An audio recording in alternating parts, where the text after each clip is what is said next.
एक दिन मेरे फ़ोन पर एक अननोन नंबर से कॉल आया। दूसरी तरफ बैंक का ऑफिसर था। उसने बोला, सिर्फ आपकी ईएमआई 3 महीने से ड्यू है। अगर पेमेंट नहीं हुआ तो लीगल एक्शन लेना पड़ेगा। मैं शॉक हो गया। मैंने कहा, कौन सी ईएमआई? मैंने तो कोई लोन ही नहीं लिया। ऑफिसर ने सिर्फ एक लाइन बोली, लोन आपने नहीं लिया, लेकिन आप उस लोन के गारंटर हैं। उस एक लाइन ने मेरी सारी खुशी छीन ली। और सबसे दुख की बात, गलती मेरी भी थी और नहीं भी। आज मैं तुम्हें एक ऐसी फाइनेंशियल मिस्टेक के बारे में बताने वाला हूँ जो लोग सिर्फ दोस्ती, रिश्तेदारी या इमोशंस में आकर कर देते हैं, और बाद में उसकी कीमत सिर्फ पैसा से नहीं, अपनी मेंटल पीस, अपनी सेविंग्स और अपने फ्यूचर से चुकाते हैं। मैं तुम्हें समझाता हूँ। मान लो मेरा एक दोस्त था, राहुल। कॉलेज से लेकर जॉब तक हम साथ थे। एक दिन राहुल मेरे पास आया। उसके चेहरे पर टेंशन थी। उसने बोला, भाई एक छोटा सा लोन लेना है। बैंक सब अप्रूव कर चुका है, बस एक गारंटर चाहिए। तू बस साइन कर दे, ईएमआई मैं भर दूंगा। अब सोचो, अगर मेरी जगह तुम होते तो शायद तुम भी मना नहीं कर पाते, क्योंकि हम सब बचपन से यही तो सुनते आए हैं, दोस्त मुश्किल वक्त पे काम आता है। मैंने भी ज्यादा सोचे बिना साइन कर दिया। मुझे लगा सिर्फ एक फॉर्मेलिटी है। न पैसा मुझे मिल रहे हैं, न लोन मैंने लिया है, तो रिस्क कैसा? और यही मेरी सबसे बड़ी गलती थी। शुरू के 6 महीने सब नॉर्मल था। हर ईएमआई टाइम पर जा रही थी। मैं भी भूल गया कि मैं किसी लोन का गारंटर हूँ। लेकिन जिंदगी कब किस तरफ मुड़ जाए ये कोई नहीं जानता। एक दिन राहुल की कंपनी में लेऑफ्स हो गया। उसकी जॉब चली गई। उसने सोचा एक दो ईएमआई बाद में भर दूंगा। लेकिन एक ईएमआई दो बनी, दो से चार, और धीरे धीरे पूरा अकाउंट डिफॉल्ट की तरफ बढ़ने लगा। राहुल बैंक के कॉल्स उठाने बंद कर चुका था।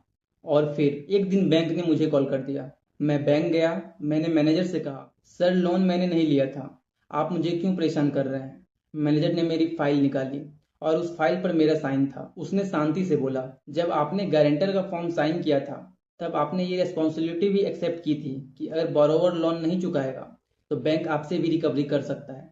उस वक्त मुझे समझ आया, मैं सिर्फ राहुल का दोस्त नहीं बना था, मैं लीगली उस लोन का बैकअप बन गया था। यहीं पर सबसे बड़ा कंफ्यूजन होता है। लोग सोचते हैं गारंटर बनना मतलब सिर्फ विटनेस बनना। नहीं, विटनेस सिर्फ देखता है, गारंटर जिम्मेदारी लेता है। ये दोनों चीजें बिल्कुल अलग हैं, और बैंक इमोशंस पर नहीं, एग्रीमेंट पर काम करता है। अब एक प्रैक्टिकल बात समझ लो। मान लो किसी ने 10 लाख का लोन लिया, तुम गारंटर बन गए।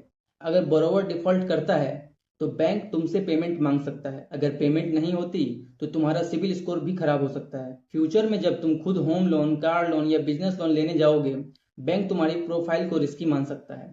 और सिर्फ इतना ही नहीं, कुछ केसेस में लीगल रिकवरी प्रोसेस भी हो सकती है। यानी कि तुमने पैसे यूज नहीं किए, लेकिन प्रॉब्लम तुम्हारी बन गई। इसलिए एक सिग्नेचर को कभी हल्का मत लेना। तो अगर कभी कोई तुमसे बोले, भाई बस गारंटर बन जा, तो इमोशनल डिसीजन मत लेना।